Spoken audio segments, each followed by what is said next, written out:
प्रभु राम देव भगवान अल्लाह खुदा ईश आदि नाम एक ही शक्ति के हैं। वो कैसा है, कहां है, कैसे मिलता है, किसने देखा है? ये प्रश्नवाचक चिन्ह पूर्ण रूप से हटाने के लिए अवश्य सुनिए जगत गुरु तत्वदर्शी संत रामपाल जी महाराज के अमृत वचन, सर्व पवित्र धर्मों के पवित्र शास्त्रों के आधार पर।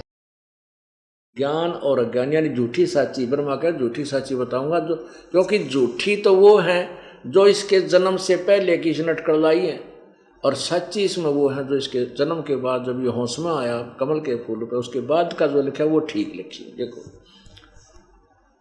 उक्तियों द्वारा ऊपर इस प्रकार कहा जाता है, उसने कुछ काल के बाद अद्वितीय की द्वितीय की इच्छा प्रकट की, उसके भीतर से एक से अनेक होने के संकल्प हुए। तब उस निराकार परमात्मा ने अपनी लीला शक्ति से अपने ही लिए मूर्ति की कल्पना की, यानी यो काल किसी को दिखाई नहीं देता है, इसने प्रतिज्ञा कर रखी है। और यो जो प्रकट होता है तो ब्रह्मा या विष्णु या शिव जी के रूप धारण कर लेता है, तो ये इसको निराकार मानने बैठे हैं। यो खुद साकार है, काल रूप है, जो गीता में कहता मैं काल हूँ अर्जुन देख मेरा ये रूप है। इसका वास्तविक रूप ये 1000 भुजा वाला है। जब चाहे ये 2000 भुजा, 2 भुजा भी रख सकता है, 4 भी बना सकता है। अब देखो जो मूर्ति रहित परब्रह्म है उसी की मूर्ति यानी साकार रूप उस काल ने ही, ये कौन है उसका साकार रूप कौन है? ये भगवान सदाशिव हैं। ये काल सदाशिव रूप कहलाता है। अर्वाचीन और प्राचीन विद्वान इन्हीं को ईश्वर कहते हैं। उसमें एकाकी रहकर सब इच्छा अनुसार व्यवहार करने वाले उन सदाशिव ने अपने विग्रह माने शरीर से स्वयं ही एक स्वरूप भूता शक्ति की सृष्टि की। पुण्यात्माओं कबीर परमात्मा आए थे, सबसे पहले ब्रह्मा को मिले थे। परमात्मा ने चाहा था कि ब्रह्मा ने यो ज्ञान बता दूं, और ये सबको ज्ञान सुनाता है। ब्रह्मा विष्णु जी को, शिव जी को और सारे ऋषियों को यो है ज्ञान सुनाता है। अगर इसने मेरा ज्ञान सुन लिया तो काल का कुंडा उठ जाएगा, ये सबको बता देगा। अब परमात्मा ने यह सृष्टि रचना ब्रह्मा को सुनाई। ब्रह्मा ने कुछ तो सृष्टि रचना ले ली और कुछ अपना अज्ञान इसमें ठोक दिया। परमात्मा की उस यथार्थ ज्ञान को पूरा ना लेकर के इसने यही थोड़ी सी आंशिक ले ली, तो वो अब बता रहा है, वो सही बता रहा है। देखिए क्या लिखता है कि उस काल के ने अपने शरीर तय इस महाशिव ने अपने विग्रह में शरीर से स्वयं एक सर्वभूता सृष्टि शक्ति की सृष्टि की, जो उनके अपने श्रीअंग से कभी अलग होने वाली नहीं थी। उस पराशक्ति को प्रधान प्रकृति गुणवती माया बुद्धि तत्व की जननी तथा विकार रहित बताया है। वह शक्ति अंबिका कही गई है। उसी को प्रकृति, दुर्गा को प्रकृति सर्वेश्वरी त्रिदेव जननी, तीनों देवताओं की माँ, ब्रह्मा विष्णु महेश की जननी, जन्म देने वाली, नित्य और मूल कारण भी कहते हैं। सदाशिव द्वारा इन काल द्वारा प्रकट यानी उसके शरीर से निकली हुई की गई उस शक्ति की 8 भुजाएं। पुण्यात्मा ये था शिव पुराण, और उसमें संस्कृत में था जो परमात्मा ये ज्ञान सुनाया करते थे। आज ये हिंदी में हो गया तो इनका ज्ञान पकड़ा गया, और आज भी ये संस्कृत में होते तो हमारा पल्ला ये फिर भी ना पढ़ते, जो अज्ञान फिर रह जाता। परमात्मा ने दया की कि उन्हीं के द्वारा अनुवादित करवा दिया, और आज हम शिक्षित हैं। उस परमात्मा की उस वाणी से तुलना करते हैं तो परमात्मा की वाणी सत्य है, कबीर जी की वाणी सत्य है। वो पूर्ण परमात्मा थे जिसने सब वेदों और गीता और पुराणों का ज्ञान 600 वर्ष पहले बता रखा था। और वो अज्ञानी थे ये ऋषि, महर्षि, गुरु, ब्राह्मण जो गुरु के पद पर बैठे, जिनको अपने सिलेबस का ज्ञान इसमें व्याख्या की है। आगे देखो, त्रिदेव जननी, इसको प्रकृति भी कहते हैं। यहाँ देखो, नाना प्रकार के आभूषण उसके श्री अंगों की शोभा बढ़ाते हैं, यानी देवी है या, और कई प्रकार के गहने पहनती है। देवी नाना प्रकार की गतियों से संपन्न है, अनेक प्रकार के अस्त्र शस्त्र धारण करती है, यानी नरे शस्त्र रखती है। एकाकिनी होने पर भी वह माया संयोगवत अनेक हो जाती है। वे जो सदाशिव हैं उन्हें परम पुरुष, ईश्वर, शिव, शंभु और महेश्वर भी कहते हैं। वे अपने सारे अंगों पर भस्म रमाए रहते। उन काल रूपी ब्रह्म ने ये शिव जी जो ना महाशिव रूप में ये काल रूपी ब्रह्म ज्योति निरंजन ने एक समय शक्ति के साथ, नाथ नहीं है साथ, यानी दुर्गा को साथ लेकर शिवलोक नामक क्षेत्र का निर्माण किया। उस उत्तम क्षेत्र को काशी कहते हैं, वह परम निर्वाण आदि। ये प्रिया और प्रियतम रूप शक्ति और शिव ये पति पत्नी रूप में रहते हैं, जो परमानंद स्वरूप है उस मनोरम क्षेत्र में नित्य निवास करते हैं। काशीपुरी परम आनंद रूपणी है। मुने शिव और शिवा ने, दुर्गा और काल और दुर्गा ने प्रलय काल में भी कभी उस क्षेत्र को अपने सानिध्य से मुक्त नहीं किया। आगे देखो, देव से एक समय उस आनंद मन में रमण करते हुए शिवा और शिव के मन में, दुर्गा और काल के मन में यह इच्छा हुई कि किसी दूसरे पुरुष की सृष्टि करनी चाहिए, यानी कोई बच्चा पैदा करना चाहिए, जिस पर यह सृष्टि संचालन का महान भार रखकर हम दोनों केवल काशी में रहकर स्वेच्छा अनुसार विचरें और निर्वाण धारण करें। ऐसा निश्चय करके शक्ति सहित सर्वव्यापी परमेश्वर शिव ने दुर्गा के साथ पति पत्नी का व्यवहार किया। अपने वाम भाग के 10वें अंग पर अमृत मल दिया। फिर तो वहां से एक पुरुष प्रकट हुआ, एक बालक की उत्पत्ति हुई। उसका नाम क्या रखा? शिव ने कहा, वत्स, व्यापक होने के कारण तुम्हारा विष्णु नाम विख्यात हुआ। अब ब्रह्मा जी कहते हैं तत्पश्चात कल्याणकारी परमेश्वर शाम सदाशिव ने पूर्ववत प्रयत्न करके मुझे अपने दाहिने अंग से उत्पन्न किया। यानी इस काल और दुर्गा से ब्रह्मा और विष्णु का जन्म सिद्ध हो गया। अब ये अनुवाद करता विचलित है। मूल संस्कृत वाली इस शिव पुराण में सही लिखा है नौकांड तीनों की उत्पत्ति। अब अनुवादकर्ता ने यहाँ छोड़ दिया कि शिव से शिव की उत्पत्ति कैसे लिखो, ये सारे ज्ञानी थे। अब दिखाएं आपको। अब ये 3 सिद्ध होते हैं कैसे? ये 9वां अध्याय इसी रुद्र संहिता का 9वां अध्याय समाप्त होता है। यहाँ देखा, इस प्रकार ब्रह्मा विष्णु और रुद्र इन तीनों देवताओं में गुण हैं, परंतु शिव गुणातीत माने गए। ये 4 हो गए ना, ब्रह्मा विष्णु और यो शिव, रुद्र यो शंकर, और इनमें तो गुण है परंतु शिव गुणातीत माने गए। 4 हो गए। यानी यो काल इनका पिता है, ब्रह्मा विष्णु महेश इसके पुत्र हैं, और दुर्गा इनकी माता है। और देवी पुराण में भी ऐसा ही है। विष्णु कहता है कि मैं छोटा सा बालक था ना, इसमें क्या नाम है, देवी पुराण में। ये देवी पुराण और दिखाते हैं आपको, अधिक नहीं, थोड़ा सा समय लेंगे इसमें। देखिएगा देवी पुराण, ये गीता प्रेस गोरखपुर से प्रकाशित है।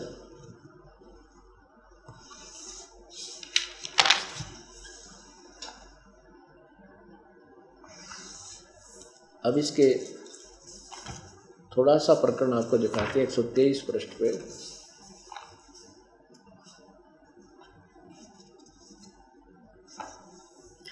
एक 121 पृष्ठ से देखते हैं। 121 पृष्ठ, इसमें लिखा है,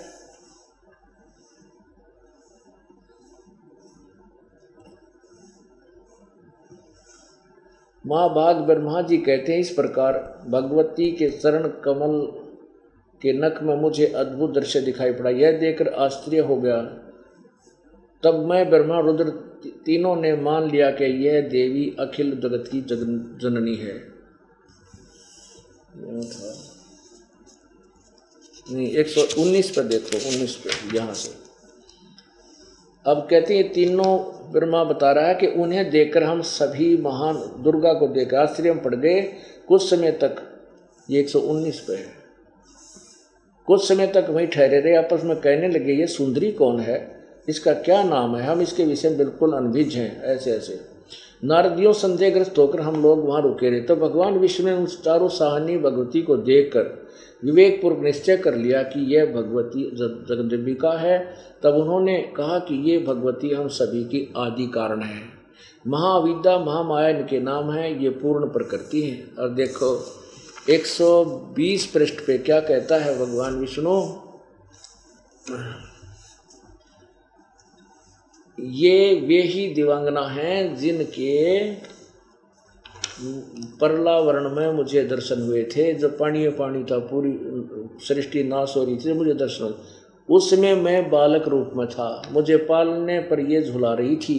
वट वृक्ष के पत्थर पर एक सुदृढ़ सैया बिछी थी, उस पर लेट कर मैं अपने पैर के अंगूठों को अपने कमल जैसे मुख में चूस रहा था। इति सिद्धम के विष्णु का जन्म हुआ, दुर्गा तो इसकी माँ है। और आगे फिर ये देखना 123 पृष्ठ पे, ये तीसरा स्कंद है, तीसरा स्कंद चल रहा है ये, और पृष्ठ 123 पे विष्णु जी कहने लगे, तुम शुद्ध स्वरूपा हो, ये सब संसार तुम्ही से उद्भासित हो रहा है। मैं ब्रह्मा और शंकर हम सभी तुम्हारी कृपा से विद्यमान हैं। हमारा आविर्भाव और तिरोभाव हुआ करता है, केवल तुम ही नित्य तो हो, जगत जननी हो, प्रकृति और सनातनी देवी हो।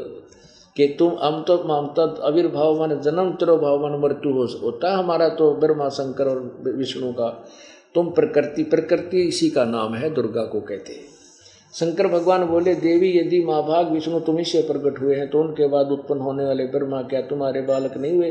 और फिर मैं तुमको नहीं लीला करने वाला, ओह शंकर क्या तुम्हारी संतान नहीं, अर्थात मुझे भी उत्पन्न करने वाली तुम ही हो।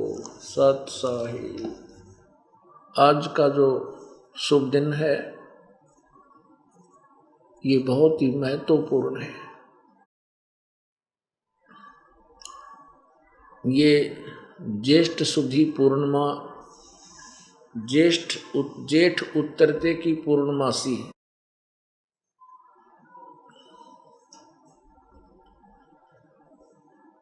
इस दिन आज से लगभग 600 वर्ष पूर्व सन 1398 में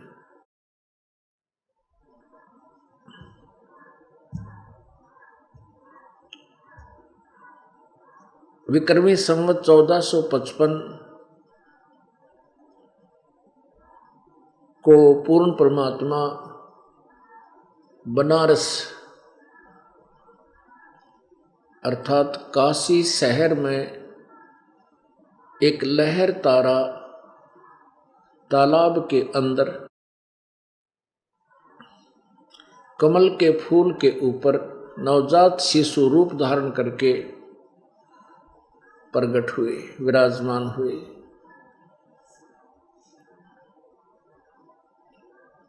ये शुभ दिन प्रतिवर्ष बड़ी खुशी के साथ याद किया जाता है। उसी के उपलक्ष्य में ये 5 दिवसीय सत्संग प्रारंभ हुआ और आज ये समापन हो रहा है। आज इसका समापन हो रहा है। पुण्यात्माओं, परमेश्वर कबीर जी के विषय में लोक वेद के आधार से, यानी झूठे ज्ञान, लोकवेद होता है दंत कथा, दंत कथाओं के आधार से परमेश्वर के विषय में बहुत सी भ्रमणाएं फैला रखी थी कि ये किसी विधवा स्त्री के से जन्म हुआ था, वो शर्म के मारे कहीं डाल आई थी, उसको नीरू नीमा दुल्हा उठा ले गए थे। ये कतई झूठ है। परमेश्वर ने शादी भी नहीं की थी, इनके कोई स्त्री नहीं थी और न ही इनके कोई पुत्र पुत्री थी। परमेश्वर ने 2 मृत बच्चों को जीवित किया था अपनी समर्थता का प्रमाण देने के लिए। एक का नाम कमाल रखा था जो 12-13 वर्ष की आयु का था, और एक का नाम कमाली रखा था, बेटी का नाम। वो लड़की जो मुर्दा जिंदगी थी, उन दोनों बच्चों को अपने साथ रखा था, उनको भक्ति मार्ग पर दृढ़ किया। परमेश्वर की कोई अपनी संतान नहीं थी। वैसे तो हम सभी उसकी संतान हैं, लेकिन जिस दृष्टिकोण से वे लोग कहा करते थे दंत कथा सुनाने वाले, ऐसा उस परमेश्वर कबीर जी का इतिहास नहीं था। उसके विषय में ये दास अब आपको जानकारी दे रहा है जो यथार्थ है। परमेश्वर कबीर जी 4 युगों में प्रकट होते हैं। और कुछ समय के लिए वो इस संसार में एक मनुष्य जैसे जीवन की लीला करते हैं और उस दौरान एक प्रसिद्ध कवि की उपाधि ये संसार उनको देता है। यही प्रमाण वेदों में लिखा है। ऋग्वेद मंडल नंबर 9 के सूक्त नंबर 96 में मंत्र नंबर 16 से लेकर 20 तक कबीर परमेश्वर की महिमा कही है। वैसे तो वेदों में परमात्मा के रूप में कबीर परमेश्वर का ही वर्णन है। इसमें बहुत ही अच्छी तरह निर्णायक ज्ञान दिया है कि वो परमेश्वर जब शिशु रूप धारण करता है और यहाँ एक लीला करता हुआ अपना तत्व ज्ञान प्रचार करता है, तो उस समय वो अपने तत्व ज्ञान को कबीर वाणी के द्वारा, वो कबीर वाणी कहलाती है। कबीर वाणी द्वारा कविताओं के माध्यम से, लोकोक्तियों के माध्यम से, दोहावलियों के माध्यम से अपने तत्व ज्ञान का प्रचार करता है। और वो संत व ऋषि के रूप में प्रसिद्ध होता है। साथ में उसको प्रसिद्ध कवि की उपाधि भी मिलती है, परंतु वो होता है परमात्मा, पूर्ण ब्रह्म।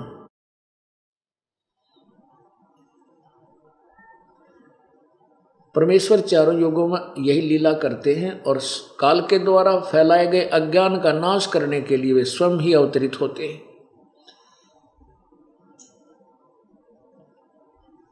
त्रेता युग में परमेश्वर सत सुकृत नाम से आए थे, ऐसे ही बालक रूप धारण किया था। फिर धीरे धीरे बड़े हुए तो उनको 2 या 3 वर्ष की उम्र में परमात्मा जब बोलने लग गए,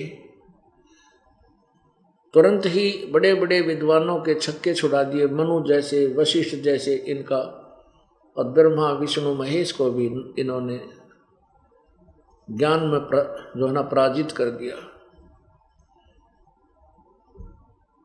लेकिन वो अनाड़ी ऋषिजन मनु जैसे परमात्मा के यथार्थ ज्ञान को ना समझकर अपने ही लोक वेद उस दंत कथा को सत्य मानते हुए, क्योंकि वो परमात्मा को निराकार मानते हैं, और परमेश्वर कहते थे कि मैं सतलोक में भी रहता हूँ, यहाँ भी रहता हूँ, मैं 2 रूपों में हूँ, वहाँ भी मेरा शरीर है, वो नूरी शरीर बहुत तेजों में है, यहाँ मैं अन्य रूप धारण करके यहाँ तुम्हारे समक्ष हूँ। तो कबीर परमेश्वर को वो अनाड़ी ऋषिजन वामदेव कहने लगे, व्यंग्यात्मक तरीके से, टोंट टाइप।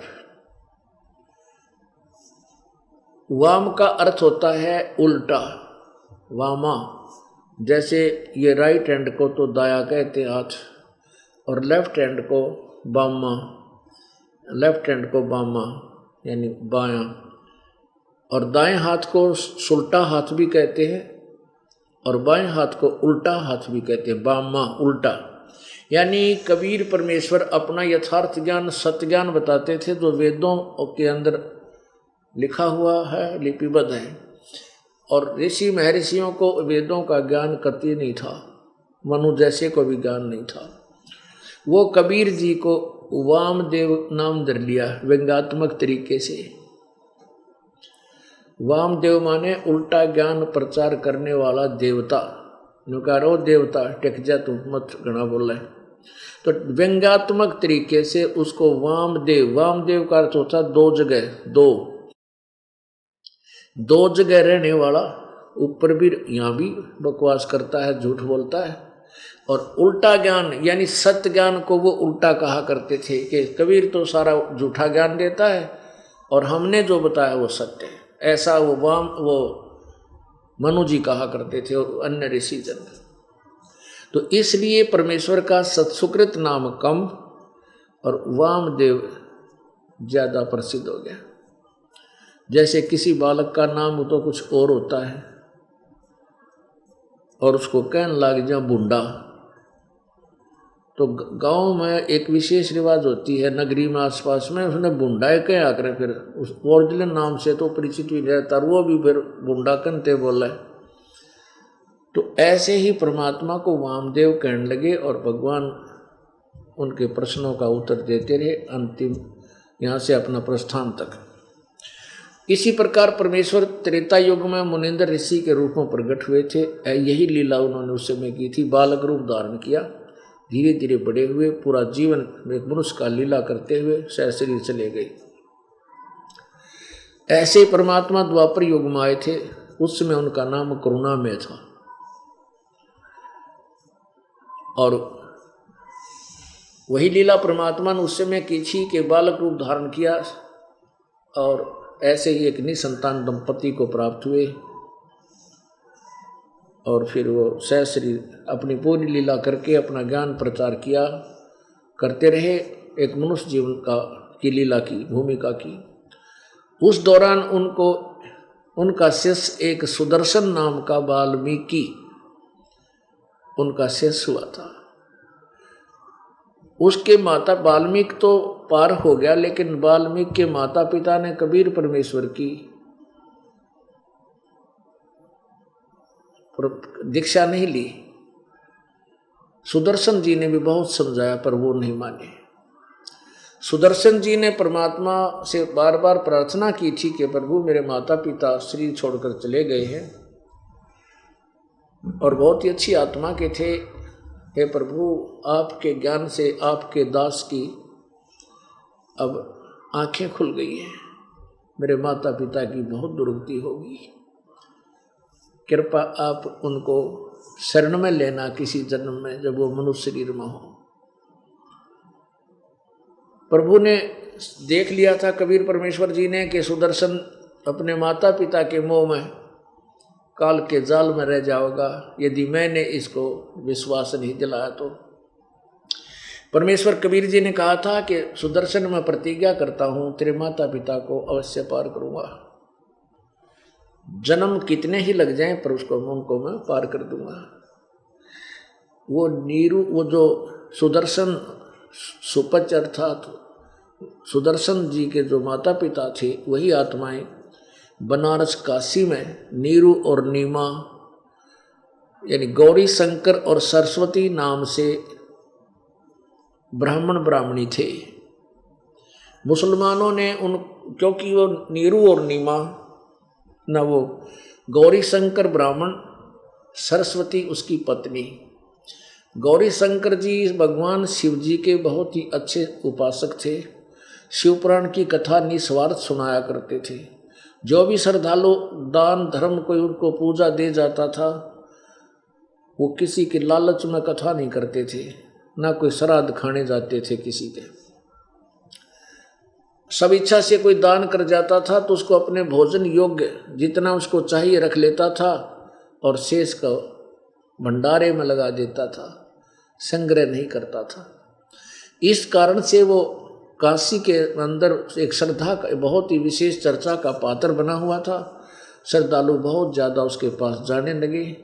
इससे अन्य जो नकली ब्राह्मण थे जो दुनिया को गुमराह करे थे, श्राद्ध निकालो, फलाना करो, कोई कुछ करो, वो बहकाते थे, तुम्हारा संकट काट देंगे, इतने पैसे दर दो, वो ईर्षा करने लगे। उनकी संख्या अधिक थी, वो अकेला था।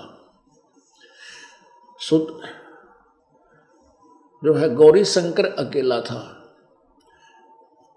और गौरी शंकर जी भगवान शिव की बहुत ज़्यादा महिमा गाते थे। लोग काफ़ी काशी के प्रभावित थे, जिससे मुसलमान लोगों ने देखा कि ब्राह्मण लोग तो इसके साथ नहीं और यो हिंदू धर्म का प्रचार ज़्यादा कर रहा है, क्यों ना इसको मुसलमान बना दे।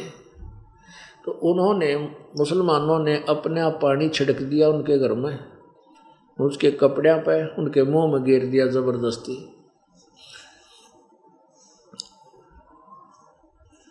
तो नीरू नीमा को मुसलमान बना दिया और वो जो उसे गौरी शंकर दोनों को मुसलमान बना दिया। नीरू और नीमा उनके नाम रख दिए। अब जो दूसरे ब्राह्मण थे वो पहले उससे जड़ा करते, ईर्षा रखते थे, किससे गौरी शंकर से। तो उन्होंने शीघ्र ही आसपास में ढंडोरा पिटवा दिया, सब जगह समाचार भिजवा दिया कि गौरी शंकर मुसलमान बन गया है, उसका भाईचारा बंद, वहाँ कोई श्रोता नहीं जाएगा, वो तो मुसलमान हो गया है, उसका गंगा में स्नान करना बंद, सब कुछ हो गया। अब पहले तो नीरू गौरी शंकर सरस्वती को पूजा आती थी, जिससे उनका निर्वाह चल रहा था। अब एकदम समस्या आ गई, खाने की भी समस्या आ गई, हिंदू लोग वहाँ जाना बंद हो गए। तो उन्होंने क्या सोचा कि हम ज़्यादा पैसा भी नहीं है जो कोई ऐसा व्यापार बिजनेस करे, तो उन्होंने कपड़ा बुनने का कार्य शुरू कर दिया, जिससे वो जुलाहा कहलाए। उनके संतान नहीं थी, विवाह को काफी वर्ष हो गए थे, 10, 15, 20 वर्ष, 30 वर्ष, संतान नहीं थी। उन्हें खूब प्रार्थना करनी थी कि हमें कुछ संतान दे प्रभु, लेकिन नहीं।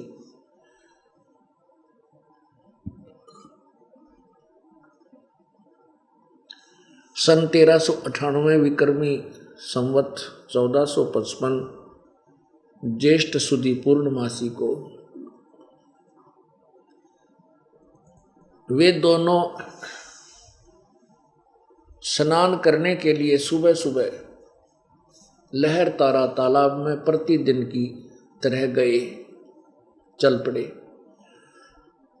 नीरू नीमा उनका नाम रख दिया गया था। नीरू नीमा का गंगा में स्नान करना बंद कर दिया था, इसलिए गंगा का जल लहरों के द्वारा उछल कर कटी, जहाँ पशु आदि पानी जल पीते हैं वहाँ घाट सा बन जाता था कच्चा। लहर जब फुल भर के आती थी गंगा दरिया, तो उनका पानी ऊपर से, लहरों का पानी ऊपर से उछलकर एक बहुत बड़े सरोवर का रूप धारण किए हुए था। उसको लहर तारा बोलते थे, यानी गंगा की लहरों से भरा हुआ वो स्थान, और तारा उसका नाम था, लहर तारा। इस प्रकार वो लहर तारा स्थान उसका नाम पड़ा। तो वो उन्होंने गंगा में स्नान करना उनका बंद कर दिया गया था, तो लहर तारा तालाब में जाकर वो स्नान करते थे प्रतिदिन, जो उनके झोपड़ी से, उनके रेजिडेंस से लगभग 4 किलोमीटर दूर था। प्रतिदिन सुबह सुबह वो वहाँ स्नान करके आते थे। भले ही वो मुसलमान बना दिए गए थे, लेकिन भगवान शिव को नहीं भुला पाए थे, अंदर ही अंदर भगवान शिव को ही याद किया करते थे। उधर से परमेश्वर पूर्ण ब्रह्म, परम अक्षर ब्रह्म सत्यलोक से चलकर सहशरीर वहां से आए। उसी दिन ब्रह्म मुहूर्त यानी सूर्य उदय होने से 1.5 घंटा पूर्व परमात्मा सतलोक से आए और काशी के लहर तारा तालाब पर एक शिशु रूप धारण किया। इस दृश्य को एक अष्टानंद नाम के ऋषि देख रहे थे, क्योंकि वो उसी लहर तारा में स्नान करके और वहीं किनारे पर बैठकर अपनी साधना करने की तैयारी पकड़ रहा था। अपना भजन सिमरन करने के लिए अपने चद्दर बिछाकर बैठा ही था। अष्टानंद जी सुप्रसिद्ध महर्षि रामानंद जी के शिष्य थे, जिन्होंने रामानंद जी ने 1400 ऋषि शिष्य बना रखे थे, जो प्रचार किया करते थे। जैसा रामानंद जी ने वेदों को समझा था, उस वेद ज्ञान का और पुराणों का। विष्णु जी के उपासक थे, 1400 ऋषि बना रखे थे। अष्टानंद ऋषि ने जब देखा कि आसमान से एक प्रकाश पुंज आया, यानी प्रकाश का गोला सा आया, बहुत तेज प्रकाश, ज्यों ही उसने दृष्टि उसकी तरफ गई, ऊपर से प्रकाश आ रहा था, तो आंखें बंद हो गई। उस प्रकाश को ये चरम दृष्टि सहन नहीं कर सकी, एकदम आंखें बंद हुई तो क्या देखा, जैसे कि उसमें एक नवजात शिशु है। अब जैसे हम सूर्य की तरफ देखते हैं सूर्य के प्रकाश को आंखें सहन नहीं करती, बंद हो जाती हैं। और फिर जब आंखें बंद करते हैं तो उसके अंदर सूर्य का आकार दिखाई देता, प्रकाश नहीं। ऐसे ही परमात्मा ऊपर से तेजोमय शरीर युक्त आ रहे थे और अष्टानंद ऋषि की दृष्टि पड़ी तो आंखें बंद हुई तो उसमें नवजात शिशु नजर आया। जो ही अष्टानंद जी ने दोबारा आंखें खोली और वो प्रकाश कमल के फूल पर सिमटता हुआ नजर आया, तो उसने फिर देखा वहां बालक सा दिखाई दे रहा था। उसने सोची तेरी आंखों में जो रिफ्लेक्शन का प्रतिबिंब फिट हो गया है यही दिखा होगा। इधर देखता है तो भी वो रिफ्लेक्शन जो बच्चे का बना हुआ था वो ऐसे भी दिख रहा था, ऐसे भी दिख रहा था। जैसे हम सूर्य को देखने के बाद आंखें बंद करें और फिर उसके बाद काफी देर तक वो रिफ्लेक्शन का प्रतिबिंब बना ही रहता है। अब उस अष्टानंद जी ने सोचा कि ये क्या बात भाई, पहली बार ऐसा प्रकाश देखा और कहीं ये मेरी भक्ति का ही तो कोई की भक्ति की उपलब्धि तो नहीं है। इसको क्लियर करने के लिए, स्पष्ट करने के लिए अपने गुरुदेव रामानंद जी के पास गए। स्वामी रामानंद जी से अपनी कथा सुनाई कि प्रभु आज मैंने आसमान से आता हुआ एक प्रकाश पुंज देखा। जो ही मैंने उसकी तरफ दृष्टि डाली तो मेरी आंखें बंद हो गई, क्योंकि मेरी चरम दृष्टि उस प्रकाश को सहन नहीं कर सकी। और जो ही मेरी आंखें बंद हुई तो आंखों के अंदर मुझे एक नवजात शिशु नजर आया, यानी छोटा बालक जो अभी जन्मा हो उसको नवजात शिशु कहते, मनुष्य का बच्चा। हे प्रभु, ये मेरी भक्ति की उपलब्धि है या मेरी कोई भ्रमणा है? रामानंद जी ने कहा बेटा, न तो ये तेरी भक्ति की उपलब्धि है और ना तेरी कोई भ्रमणा है। ऊपर के लोकों से जब अवतार गण अवतरित होते हैं वो नीचे किसी माँ के गर्भ में बास लेंगे और फिर यहाँ जन्म लेकर के लीला करेंगे आसपास किसी क्षेत्र में। अब रामानंद जी को इतना ही ज्ञान था कि माँ के बिना कोई अवतार भी उत्पन्न नहीं हुआ, क्योंकि वो श्री राम, श्री कृष्ण और इन अवतारों तक ही सीमित थे, इन्हीं को भगवान मानते थे। इनका जन्म सभी का माता से ही हुआ था। जैसा भी स्वामी रामानंद जी को ज्ञान था अपने शिष्य का समाधान कर दिया और बात खत्म हुई। उधर से नीरू और नीमा, वो गौरी शंकर और सरस्वती अर्थात जो नीरू नीमा रूप में जुलाहे बन गए थे, मुसलमान बन गए थे, जो पहले सुदर्शन जी के माता पिता थे। परमेश्वर ने प्रतिज्ञा की थी, वचनबद्ध हो गए थे अपने प्रिय शिष्य सुदर्शन जी से के सामने कि मैं तेरे माता पिता को पार करूंगा। जो जन हमारी शरण है ताका हूँ मैं दासे है। अब सुदर्शन जी के आदेश का पालन किया प्रभु, उनका दास बनकर वहाँ पहुँचा, उनके माता पिता को नौकर बनकर, सेवक बनकर।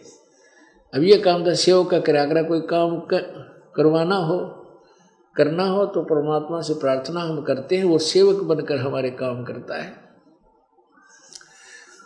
तो वहाँ आकर के कहते हैं जो जन हमारी शरण हो ताका हूँ मैं दास, गेल गेल ला गया फिर जब तक धरती आकाश। उस नीरू नीमा को फिर अपनी शरण में लेने के लिए, सुदर्शन जी के वचन का पालन करने के लिए परमेश्वर वहाँ लहर तारा तालाब पर प्रकट हुए, जहाँ वो प्रतिदिन स्नान करने के लिए जाते थे। कौन? नीरू और नीमा। अब रास्ते में नीमा रो रही है और अपने भगवान शंकर से प्रार्थना कर रही है, हे प्रभु आप तो महेश्वर हैं, सर्वशक्तिमान हैं, जो चाहो सो कर सकते हो, आपको कोई भी कार्य दुर्लभ नहीं। अपनी दासी को भी एक खिलौना दे देते, एक बालक दे देते, एक बालक दे देते तो हमारा भी संसार में हिस्सा हो जाता, लोग मेरे पर ताने ना मारते, व्यंग ना करते मुझे बांझ कहते हैं। इतना कहकर के वह बहुत बुरी तरह रोने लगी। अब नीरू ने कहा कि नीमा, हमारे भाग्य में संतान नहीं है, और भगवान यदि भाग्य में होती तो प्रभु पहले ही हमें प्रदान कर देते। हमारे कोई उंगली, बुढ़ापे में उंगली पकड़ने वाला है नहीं, तो रो रो के आंखें बर्बाद कर लेगी, अंधी हो जाएगी और दूना कष्ट उठाएगी। संतान मिलनी नहीं, तेरे अंग नष्ट हो जाएंगे। ना रोया कर तू। बहुत सांत्वना देता हुआ, उसको शांत करता हुआ आगे चल रहे हैं। वो लहर तारा तालाब पर पहुंच गए। पहले नीमा ने स्नान किया, तब तक अंधेरा था। जैसे सूर्य उदय होने से पहले 1.5 घंटा वर्तमान में तो अंधेरा रहता है, और सुबह का अंधेरा शीघ्र ही प्रकाश में बदल जाता है। नीमा जब स्नान कर रही थी, जब तो अंधेरा था, वो स्नान करके बाहर आई। तो कपड़े चेंज किए, जो कपड़ा वो जिस कपड़े को बांध कर स्नान किया था उसको उधर से फिर नीरू स्नान करने के लिए तालाब में प्रवेश कर गया। और वो उस कपड़े को धोने के लिए नीमा फिर वापस किनारे पर गई सरोवर के, जिसको बांध कर नहाई थी, पहन कर नहाई थी। तो कपड़ा धोने के लिए गई तो सामने क्या देखा कि कमल के फूल के ऊपर कोई चीज ऐसे गति कर रही है। कबीर परमेश्वर ने नवजात शिशु रूप धारण कर रखा था, और एक पैर का अंगूठा मुख में और दूसरे पैर को ऐसे हिला रहे थे, बालक जैसी लीला कर रहे थे। अब पहले तो नीमा ने देखा कोई सर्प है, दिखा मेरे पति की तरफ आ रहा है, ऐसे हिल रहा है। जब उसने ध्यान से देखा तब तक कुछ उजाला हो गया था। उसने देखा कि कमल के फूल के ऊपर बच्चा है, अपने पति से जो वहीं पर अंदर सरोवर में प्रवेश करके गहरा जा करके स्नान कर रहा था, ऐसे मरमल पानी से नहा रहा था। अपने पति से कहा कि देखो जी, सामने कमल के फूल पर एक छोटा सा बच्चा है, इसको निकालना, ये डूबेगा। अब नीरू ने सोचा कि यह मेंटल होली इन बच्चों के मुंह में। वो नहाता नहाता स्नान करता करता उसकी बातों पर की और ध्यान नहीं देता। कहता, नीमा तू मेंटल होएगी, तू पागल होएगी, अब तुझे जल में भी बच्चे दिखाई देने लगे, कुछ शांत हो। तो उसने फिर कहा कि देखो जी देखो, सचमुच देखियो देखियो। जब उसने कसक के साथ कहा नीमा ने, तब नीरू विवश हो गया कि सचमुच ये क्या कहने लगी, ये क्या कहने लगी। किधर उसने जिधर संकेत कर रखा, देखो वो देखो, तो उसकी दृष्टि उधर गई। सचमुच वहां तो कमल के फूल पर एक बहुत ही खूबसूरत, बहुत ही सुंदर एक लड़का है। तुरंत ही उसने आव देखा ना ताव देखा कि बालक डूब ना जा बच्चा। उसने तुरंत उस फूल, कमल के फूल समेत तोड़ कर नौका ने उठा लिया और उठा कर अपनी पत्नी को दे दिया। अब नीरू फिर स्नान करने लग गया। नीमा ने उस बालक को भगवान शिवजी दत्त मानकर, शिव दत्त मानकर कि मेरे भगवान शिवजी ने दिया है, सीने से लगावे, प्यार करे, उसका मुंह चूमे, माथे का लावे और सौ शुक्र मनावे अपने शिवजी भगवान का कि मेरे भगवान शिवजी ने हमें एक लाल दे दिया। हे भगवान, आज अर्ज करी थी सच्चे जल तर रोक है, आज भगवान शिव ने मेरी जोड़ी भर दी। पुण्यात्मा कहते हैं, जगत का पेखना पेख्या, धनी का नाम ना लेखा। अब जैसे हम अनुपासक थे, अनुपासना करते थे श्री राम की, श्री कृष्ण की, शिव जी की, बाबा श्याम जी की, हनुमान जी की, यानी सारे देवताओं की जो ना कौड़ी भर रहे थे। और कोई भी सुख होता था, जैसे पुत्र पहले पास हुए, फिर नौकरी प्राप्त हुई, लड़का हुआ, लड़की हुई, नौकरी लगी, तो हम यही कहा करते हमारे भगवान श्री कृष्ण जी ने मौज कर दी, बाबा श्याम जी ने ठाठ कर दिए। अब ये कुछ भी करण के नहीं है। ये तो केवल वर्क डन दे सकते हैं। इस किस्मत के इस प्रारब्ध के अंदर परिवर्तन केवल कबीर देव परम अक्षर ब्रह्म ही कर सकता है। अब वहाँ ना शिव जी का कोई रोल था कि परमात्मा स्वयं अपना उद्देश्य अपने करने अपनी जो वचन था उसको पूर्ण करने के लिए कब स्वयं प्रकट हुए प्रभु, धनी कुल मालिक और महिमा शंकर जी की हो रही है। तो ऐसे इनकी अभी तक ब्रह्मा विष्णु महेश सरकार ने वो दाव लाग रहा था, इसलिए ये प्रभु पाक रहे थे। ये भगवान नहीं, ये प्रभु नहीं है। प्रभु मीन भगवान की अगर आप परिभाषा समझोगे तो बहुत भिन्न होती है। ये हमारे किसी भी कर्म को परिवर्तन नहीं कर सकते। तो इस प्रकार हम इन्हें न्यू महिमा होगी, मिला था अपना अपना कर्म और महिमा जो जिसका उपासक था उसी पे को दे देता था। ये तो न्यू सूत बैठ रहा था। एक व्यक्ति था और वो टोटे में घना आ गया, बहुत ज्यादा निर्धन हो गया, कर्जा हो गया। उसने लाल कपड़े पहन लिए। लाल कपड़े पहन लिए तो एक सेठ निसंतान था और उसकी चर्चा एक ट्रेन में हो रही थी कि इस अगले डिब्बे में एक सेठ बैठा है, बहुत बड़ा सेठ है उस गांव का, इसका संतान कौन है, ये नाम है इनका। वो सारा नोट पता कर लिया। वो जब आगे गाड़ी रुकी उतर कर उसी गड्ढे में चढ़ गया जिसमें वो सेठ था। वो लाल कपड़े धारण नकली संत। तो उसने अब सेठ ने तो दिखा बाबा जी और चरण छुए, हे महाराज मेरी मनोकामना पूर्ण करो, मेरा छोरा कोई ना, ऐसे है और वैसे है। जो बोला भाई ठीक है, आशीर्वाद दे दिया, तेरा छोरा होगा, लड़का होगा। अब परमात्मा की कृपा हुई, उसके कुछ दिन के बाद लड़का हो गया। उसके लिए तो भगवान हो गया, उसका मंदिर बना लिया, उसकी मूर्ति ला ली, उसकी पूजा करने लग गया। नो सांग हो रहा हमारी गेला। पुण्यात्माओं, हमारा जो भक्ति ज्ञान कति बिगड़ चुका है, परमात्मा से हम कोसों दूर हैं। अन्य जो भगवान हमें कुछ भी नहीं दे सकते, केवल वर्क डन देते हैं, किया कर्म दे सकते हैं, उन्हीं को हम सुप्रीम पावर मानकर उन्हीं पर आसक्त रहे और दुर्गति को प्राप्त होते रहे। परमात्मा गरीबदास साहिब जी कहते हैं कि हम कबीर भगवान कुल धनी को ना याद करके एक दूसरे को महिमा देते रहे। जगत का पेखना पेखा, धनी का नाम ना लेखा। जो करने वाला है सब कुछ, जैसे गीता जी अध्याय नंबर 15 के श्लोक 16-17 में कहा है कि दो भगवान है, एक क्षर पुरुष एक अक्षर पुरुष। क्षर पुरुष ये ब्रह्म है जो ब्रह्मा विष्णु महेश का पिता है, और अक्षर पुरुष ये परब्रह्म है जो 21 सातसंग ब्रह्मांड का मालिक है।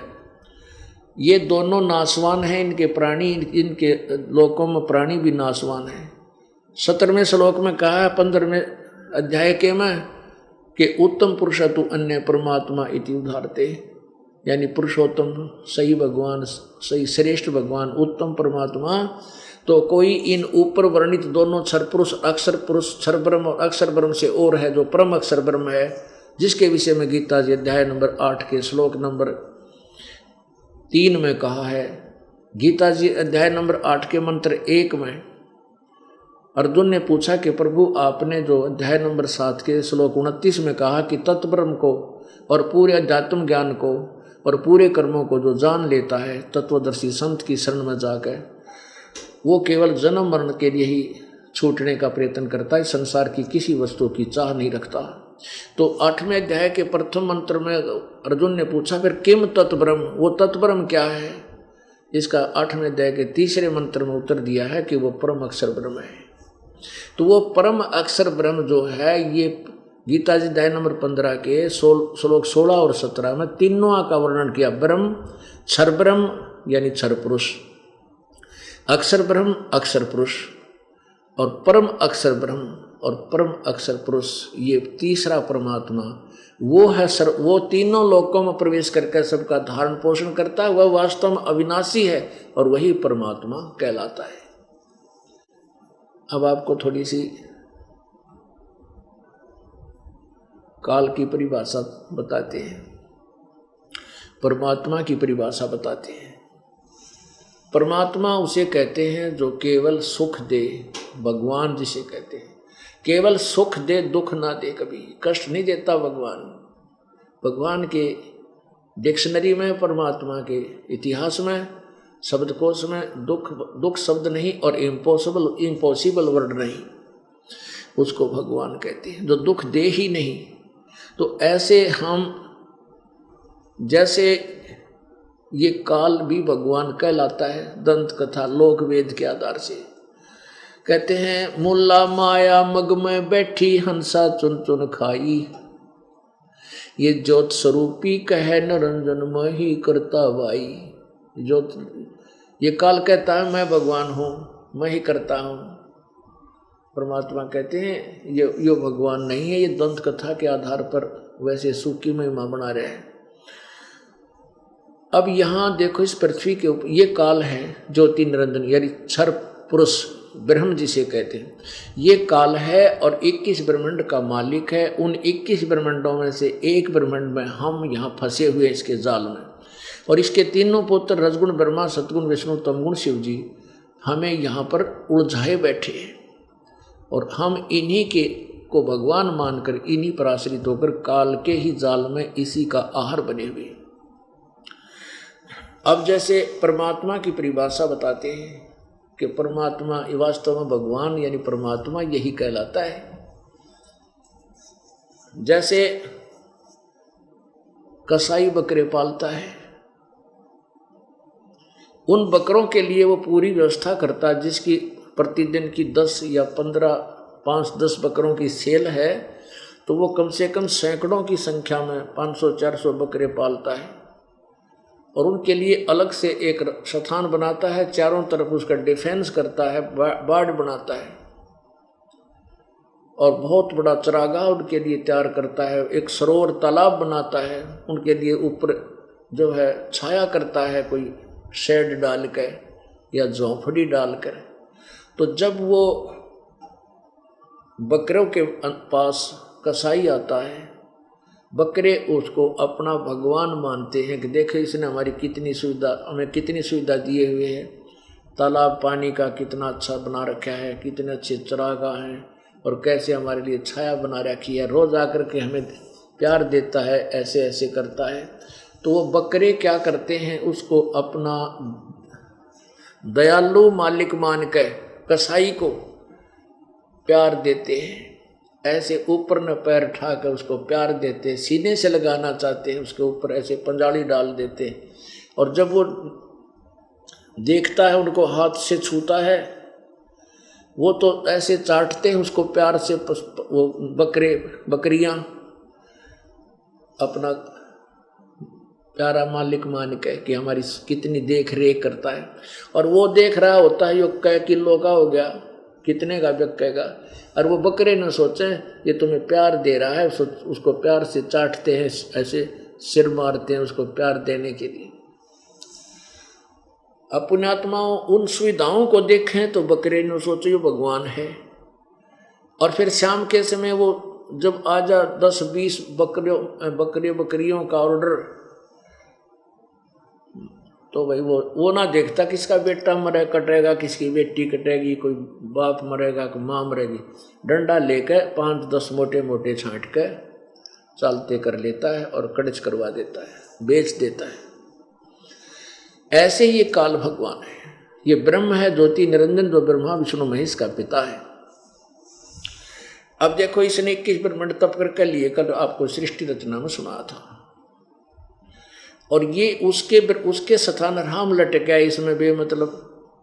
हम तो बगैर किसी काम के ना हमने ये हमें प्राप्त है, हम तो इसके साथ लटक का आगे जैसे चढ़कर बिना टिकट बैठ ले और फिर वो जेल में ठोक दिया जाता है, तो हम बिना टिकट आगे। अब इसने अब हमारे को मजदूर बना लिया और इसको श्राप लग गया कि 1 लाख मनुष्यधारी प्राणी नत खाओगा, इनके सूक्ष्म शरीर के गंध को खाओगा और 1.25 लाख उत्पन्न करेगा। इस श्राप के वश इसने हमारा यह दुरुपयोग किया। अब इसने देखो कितनी सुविधा दे रखी है, कितनी शीतल हवा चल है, ठंड हवा चल है, कितना बड़ा पृथ्वी, इस पर काजू किस्म, सेब, संतरे, बहुत सुंदर मेवा, फल, और कितना अच्छा कणक, गेहूँ, ज्वार, बाजरा, सरसों, कितनी अच्छी नदियाँ बह रही हैं, मीठा जल है, और सूर्य कितना अच्छी तरह वो उदय हो रहा है, फिर अस्त हो रहा है, कितनी अच्छी जड़ी बूटियाँ हैं। तो इन सुविधाओं ना देखा तो हमने सोचा ही तो भगवान ना पड़ा है भाई, ओहो भगवान कितना अच्छा हमारे लिए किसी सुविधाएं कर रखी हैं। और ये समझ में ना आवे थी उन बकरियां की तरह कि ये रोज किसी का माँ मर गया, किसी की बेटी मर गई, और किसी एक्सीडेंट में परिवार नष्ट होने लग रही, योग के कारण है। फिर हमने एक सोच लिया कि भाई ये मृत्यु तो होया है, करे होती ही है तो होएगी, और कोई विकल्प नहीं था। अपनी थ्योरी कुछ तो दिल डॉक्टर बनानी पड़ेगी। तो पुण्यात्माओं, कबीर परमेश्वर वास्तव में भगवान है। सतलोक में जाने के बाद आपकी कभी मृत्यु नहीं होगी, आपका जन्म होगा, आप युवा होगे, युवा होने के बाद बुढ़ापा नहीं आएगा और कभी मृत्यु नहीं होगी। किसी चीज का अभाव नहीं, कोई गर्मी और सर्दी नहीं,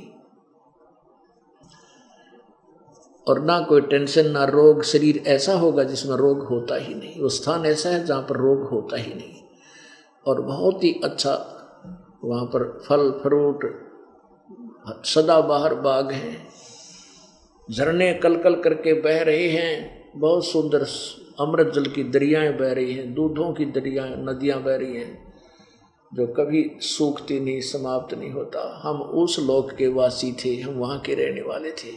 हम अपनी गलती से इस काल के साथ आगे इसने हमारी वो दुर्गति कर दी। होय होय पुण्यात्माओं, ये 100% सत्य कथा है जो दास ने कल आपको सुनाई, जो परमेश्वर कबीर जी ने अपनी प्यारी आत्मा धर्मदास जी को बताई थी। ये सत्कर्म हमने आज तक ये सत्य कथा नहीं सुनी। हमने रामायण और महाभारत के ऊपर टाला रखा था, कृष्ण लीला सुनी थी, और उनके इतिहास पढ़ कर देखा, कलेजा मुँह को आता है, उनमें था कि बिरान माटी उन भगवाना के जिन हम इष्ट मान रहे थे। श्री रामचंद्र जी को देख लो, वो विष्णु अवतार थे, विष्णु जी को श्राप लगा नारद जी का, वो पृथ्वी पर आया, राजा दशरथ के घर कौशल्या से जन्म हुआ, फिर सीता से ब्याह हुआ, ब्याह होते वनवास हुआ, वनवास में सीता को अपहरण हुआ, फिर रावण के लट्ठम लट्ठा करोड़ों आदमी मर गए। जब रावण को मारा, लंका फूकी, खत्म करी, फिर सीता को लाया, अग्नि परीक्षा लेकर रामचंद्र जी सीता जी की परीक्षा ली थी। वहाँ सब सैनिकों के सामने, लाखों के सामने कि अग्नि के अंदर तू जल गई तो कलंक, तो यानी रावण से टच हो चुकी है, और नहीं जली तो तू निष्पाप है। अग्नि में बैठा दी चिता बना के, उसमें भी नहीं जली। सहर्ष घर ले आया श्री रामचंद्र जी अपनी पत्नी सीता जी को, और एक दिन 1-2 साल के बाद एक दिन में रात्रि में घूम रहे थे, अपना प्रजा के दुखों को जानने के लिए भेष बदल कर एक धोबी अपनी पत्नी ने पीटा था, और वो कीता उसने धमकू दी होगी वो बेचारी, एक रात कीता अपने रिश्तेदारों का वहाँ चलेगी, फिर आएगी थी। तो उसको पीटता हुआ कह रहा था कि मैं दशरथ का बेटा रामचंद्र नहीं हूँ, जो इतने वर्ष तक 12 वर्ष तक रावण की कैद में रही, रावण के संग रही, उस पत्नी को स्वीकार कर लिया, मैं तुझे नहीं रखूँगा, उल्टा फलान फलान कर। तो रामचंद्र जी ने वह बात सुन ली, आते ही अपनी पत्नी निकाल दी कि मैं दुनिया की निंदा नहीं सुन सकता। बताइए भगवान भी कौन से दृष्टिकोण तो माना ही नहीं। भगवान जब लाखों लोगों के सामने परीक्षा ले ली अपनी पत्नी की, अग्नि इसमें भी नहीं जली, इसी निष्पाप पत्नी को, और एक मूर्ख व्यक्ति के कहने से, बकवादी के कहने से, और उसको कलंकित मान के घर से निकाल दिया। पत्नी कहाँ, वहां जाकर गर्भवती पत्नी को और निकाल देना, कालजा पाट जा जो मानस होता है। अब तेरा एक जनसाधारण भी नहीं कर सकता इसे जुल्म को। तो यूँ भी नहीं सोचा कित मरेगी, कौन इसका के दुर्गति करेगा जो जनता इसकी, कहाँ ये बच्चे न पालेगी, कैसे पोषण करेगी इसका जो गर्भ होगा। वो तो महर्षि वाल्मीकि भले पुरुष थे, उन्होंने अपनी बेटी की तरह रखा। वहाँ उनके लड़के ने जन्म लिया। और फिर एक वो अलग कहानी है। कहने का भाव ये है कि बच्चे कहाँ, और रामचंद्र जी राजा अयोध्या के राजा कहते पृथ्वी का राजा बन जा। जो खुद कीतर बालक की तो बहुत महादुखी प्राणी होता है। तो पुण्यात्माओं, अंत क्या हुआ श्री रामचंद्र जी का? अपने पुत्रों से पराजित होकर के आकर के फिर सरयू नदी में सशरीर छलांग लगा दी। वहां से अपना जीवन अंत किया।